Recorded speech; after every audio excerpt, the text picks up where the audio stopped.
పొగమంచుతో ప్రజలు ఉక్కిరిబిక్కిరి అవుతున్నారు. ఉదయం 8 గంటల సమయం దాటిన మంచు దుప్పటి అలానే ఉండిపోతుంది.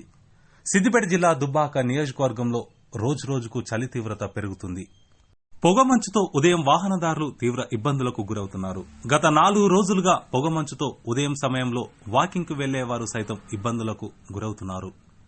ఉదయం 8 గంటల సమయం దాటిన మంచు దుప్పటి కప్పేయడంతో వాహనాలను పక్కకు నిలిపాల్సిన పరిస్థితి నెలకొంది. చలి తీవ్రత ఎక్కువ ఉన్న నేపథ్యంలో వృద్ధులు, చిన్నపిల్లలు బయటికి రావద్దని వైద్యులు సూచనలు చేస్తున్నారు. అత్యంత కనిష్ట ఉష్ణోగ్రతలు నమోదవుతున్న నేపథ్యంలో అనారోగ్య సమస్యలు తలెత్తే అవకాశం ఉంటుందన్నారు. సాధ్యమైనంత వరకు ఉదయం సమయంలో బయటకి రావద్దని వైద్యులు సూచనలు చేస్తున్నారు. చలి తీవ్రత వల్ల ఉదయం సమయంలో బయటికి రావడానికి ప్రజలు జంకుతున్నారు. ప్రకృతి ప్రేమికులైతే ఉదయం సమయంలో మంచు కురుస్తున్న సమయంలో ఫోటోలు, వీడియోలు తీసుకుంటూ తమ ఆనందాన్ని ఇతరులతో పంచుకుంటున్నారు.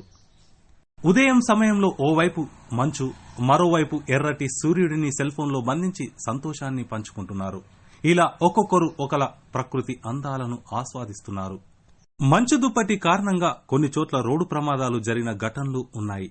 ఉదయం సమయంలో వాహనాలను నడిపే సమయంలో ఖచ్చితంగా పార్కింగ్ లైట్లతో పాటు మంచు తీవ్రంగా కురుస్తున్నట్లు కనిపిస్తే వెంటనే రోడ్డు పక్కన వాహనాలను నిలిపాలని పోలీసులు సైతం సూచనలు చేస్తున్నారు.